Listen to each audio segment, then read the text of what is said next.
Good day everyone, I am Mikame Taghap, your reporter for today, and I'll be discussing to you synthesis or making informed decisions. When you hear a word synthesis, what comes to your mind or what will be a conclusion for you when you hear a word synthesis? In this topic, we will be understanding or we will be digging deep what is synthesis really mean is. So before we will go to introduction. So, in this chapter or in this topic, we will be we will be talking about four major ethical theories or frameworks. What are those major or ethical frameworks? Number 1, utilitarianism. Number 2, natural law of ethics. Number 3, natural law ethics, Kantian deontology, and virtue of ethics. So, why we need to study these four major ethical theories? We need to study or we need to understand these ethical theories or frameworks because these frameworks or these theories help us to ask questions like this: what ought I do so, or why ought to do so, before we're going to reach a conclusion to a certain topics or a certain happening. So chapter 1. In this chapter, pointed out the capacities reason provides to distinguish between human situations that have genuinely moral character or those that are non-moral or moral character. So, in this chapter, we will be focusing the capacities and reasons provide to distinguish a human situations or moral character. So, ethics also help us to moral valuation and level of personal. And it also teaches a philosophical discipline concerned with a morally good or bad. So ethics teach us to know what is good and what is bad, or to do what is good and what is wrong, both local and global, and even in relation to physical environment. Second, moral valuation takes place in societal. Society as a context means one immediate community. When we talk about community, it comes out to our mind about culture. So what is culture? Culture is a broad term. It may include the beliefs and practices of a certain group of people. So when we talked about culture, it is a very common for us to understand or to visualize what real cultures mean, because every single person or every single country has its own culture. It depends on the history or it depends on the beliefs of that certain country or certain places or a certain people. So now we're going to discuss about moral agent and context. So what is moral agent and context? It is the one who is tasked to think what is right and why it is so, and to choose to do so as a human individual. The most fundamental sense is another major topic of act of philosophizing. So moral agent has the ability to think or to think what is right and wrong to do as a human individual. And according to a great philosopher, or a Filipino philosopher, Ramon Reyes, he wrote an essay, Man and Historic Action, which explained that a man or human have a cross point, and Reyes identifies 4 cross points. Whereas, what is the 4 cross points? What are the physical, interpersonal, social, and historical? Physical, it talks about our physical ability, physical capacity as a human individual. And interpersonal, your inner self. What is the ability or what is the capacity of your inner self? And then social, how you interact, how you respond to a certain situation or a certain people in your life. And historical, when we talked about history, it is a past had been done in the past or in your life in ethical thought. So these 4 cross points help us to distinguish or help us to evaluate our own self. So that's the major parts or the responsibility of moral agent and context. Now we are done discussing about moral agent and context. We will proceed to culture and ethics. When you hear a word culture and ethics, what comes to your mind? How would culture and ethics had relationship to each other? How would you describe a culture without an ethics? In this topic, we will be understanding how ethics and culture have the common function in a society. So, culture reflects the moral and ethical beliefs and standard of a human, how they behave, interact, and to have other opinion. Saying from Saint Ambrose, when a Rome do as a Romans do. So it means that when you are visiting in other places, you should follow the customs of that people in that place. Not because you wanted to be like them, but it is a way of showing respect, showing honor to their culture and ethics, which is their beliefs. That's how culture and ethics work. When you go to a certain place, you need to adapt, you need to respect their culture and their beliefs as a individual. So, culture and ethics has this function. First, physical events in past. Second, material factors in present and one that have in choice. Third, cross point for Rias societalist. Who is the shape in one society? So, who is the one who shaped in society? So, society pertains to all elements of human groups. Culture is a varied aspects in included. So, culture and ethics reflect in moral and ethical beliefs and standards of a people, how they interact to each other. What is the common opinion of many people about culture and ethics? So, usually people think that culture and ethics have the relationship or have the bond that when we will talk about culture, we are also talking about ethics. So now we are done discussing about culture and ethics. We'll go now to going to discuss about religion and ethics. So what is religion and ethics? How our religion affects our ethical beliefs. So many people consider themselves as religious, assume that the teachings of their own religion will define what is truly right or wrong, good or bad. So through religion, we have that perspective to evaluate what is wrong and what is right to do as a human individual. Because if you are under in a certain religion, we have that what we called rules or commandments. As a follower of that certain religion, you have the responsibility to follow that. If you didn't follow that rules, then killer rules, you invalidate that rules.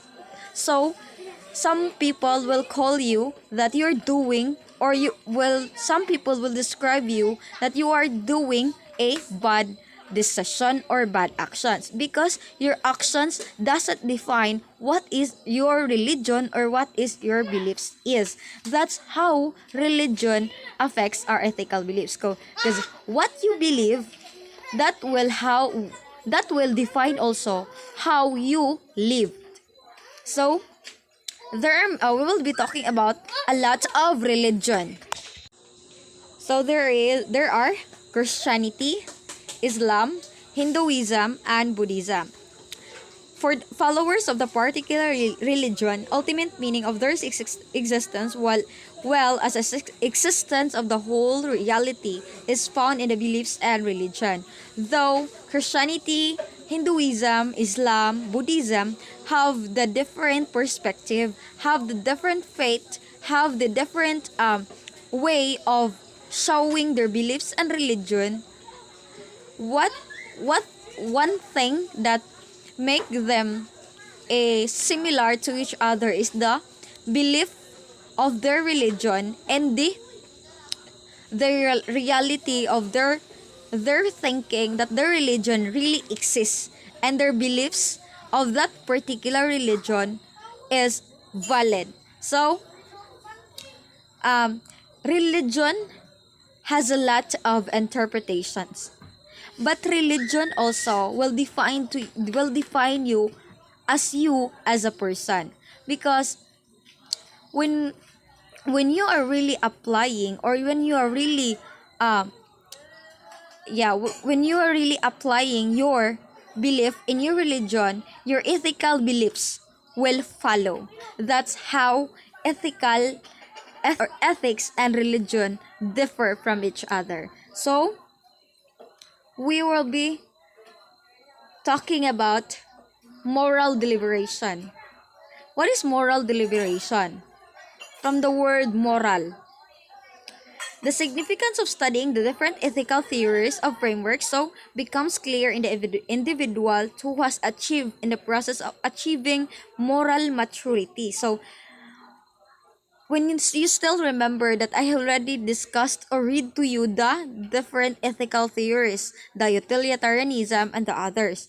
And through moral deliberation, it it helps you to dig deep or to understand more the ethical theories, and it helps you to evaluate if that ethical theories really apply to your daily living.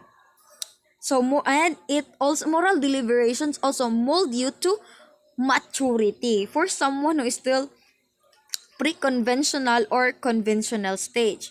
Moral valuation remains a matter of seeking reward or avoiding punishment, or a best of question of the following dictates to other people. So, moral deliberation also is a way of avoiding punishment. So, if you are avoiding a punishment, you will not do things, or you will not do actions that will lead you to punishment. Example, for your religion, you are going to follow the rules or the commandments of your religion to avoid punishment and to best a question or following dictates to other people. So moral deliberation also helps you to evaluate if you are going to follow the dictation or what others tell you to do as a person. So I hope that you understand what is moral deliberation. Now we're going to, okay, I already discussed to you what is moral deliberation. So we will be talking about what is the big difference with a young child reasoning on a right thing to do and the manner of morality mature individual arrives in an ethical decision. So first, free conventional. It corresponds to how infants and young children think. So free conventional is also a way of how you think, or it's a way of comparing how young or infant think than a people or a human who have that maturity in the mind. So second level is the conventional, which older children, adolescents, and young adults learn to conform to the expectations of the society. So, what is the difference between pre-conventional and conventional? So, pre-conventional is you are not aware what you are doing, and the you don't have the mindful actions to your decision. And conventional, in this stage, you are being mindful to your decisions, to your actions, and to your society.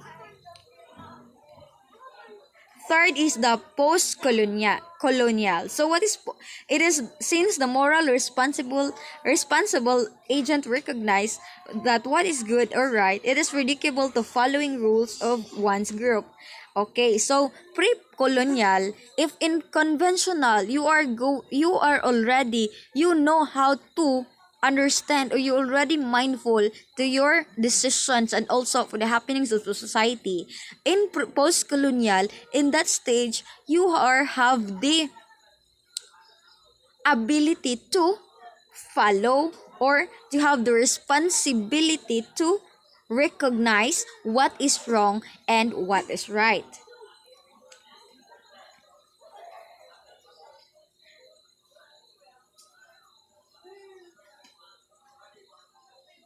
So I hope that you already understand what is moral deliberation. So we will be going to discuss about feelings in moral deliberation. So emotions or feelings have been long derived by purely rationalistic perspective.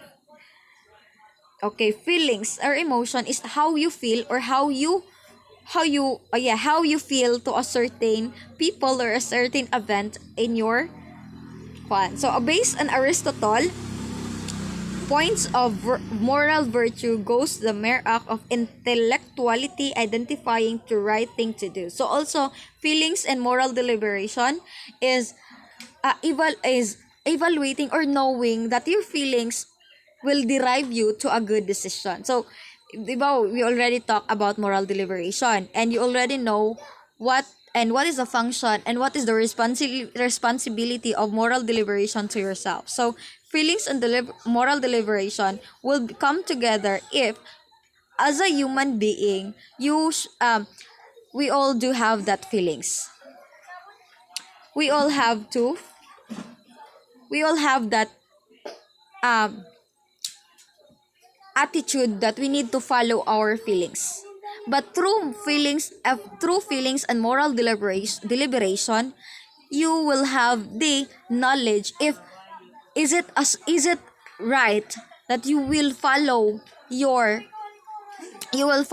feelings without knowing if that feelings will lead you to right or wrong decision. So, a mature moral agent realized that she is both product of forces, elements, and events, all which shapes her situation and options for decision.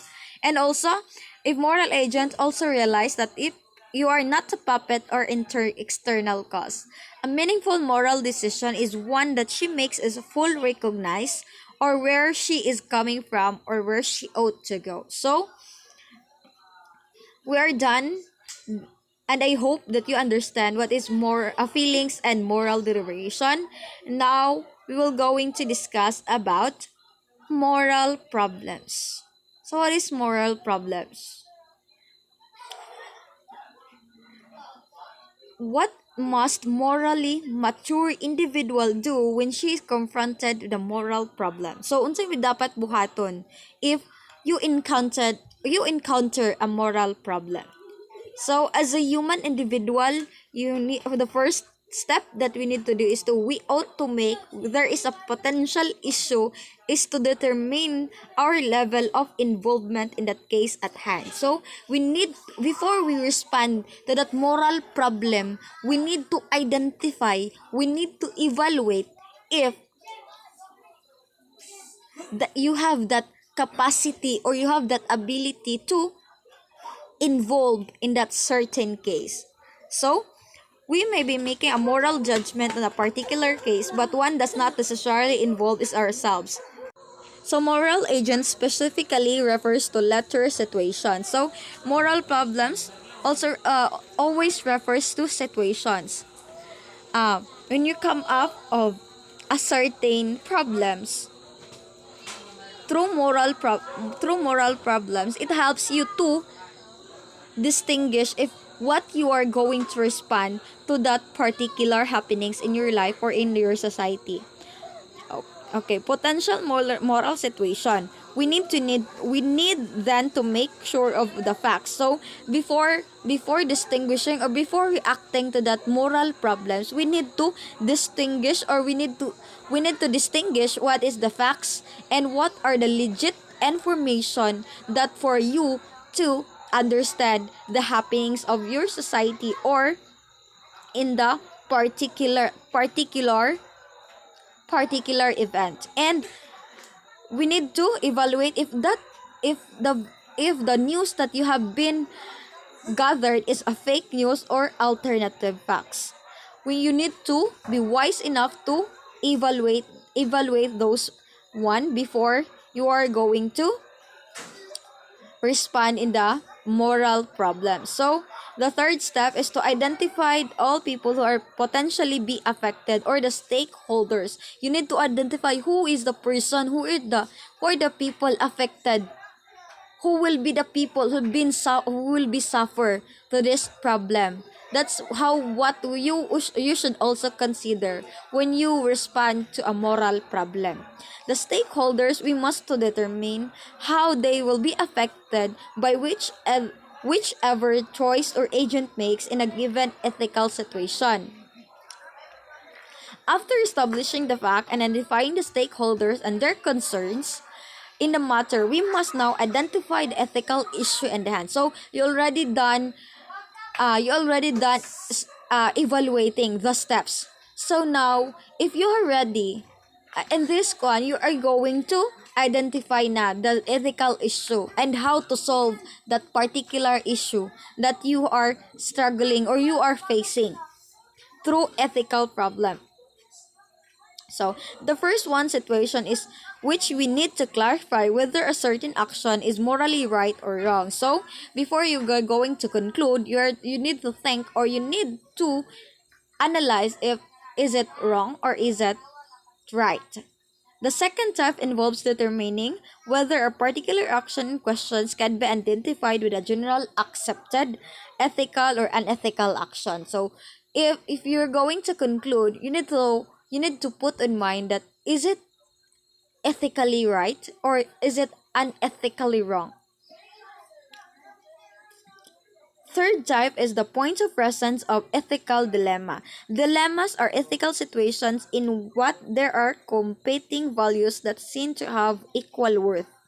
The problem can be concerned with the choice between two competing moral goods or between two evils. So we need to define the presence of ethical dilemma. The final step, of course, is the individual to make her ethical conclusion or decisions, as what I mentioned earlier. When you're done taking or you're done evaluating all those steps, then it's time for you to create or to conclude or to make your decision in that particular happenings in your society or even in yourself alone. And a moral individual is always a human being whose intellect remains finite and whose passion remains dynamic, and who is always placed in situations that are unique. So, there are no automatic decisions. Therefore, such a phrase in patient paradoxical. So, in this topic, we will learn that there is no automatic moral decisions. It always comes with step-by-step evaluation. And remember, before concluding, before making a decision, you need to ask yourself if you are really, really, indeed, a responsible or really ready to make that decision or conclusion in your particular problems. We are done with um, I am done, and I hope that you understand what I have been discussed. And thank you for listening, and God bless.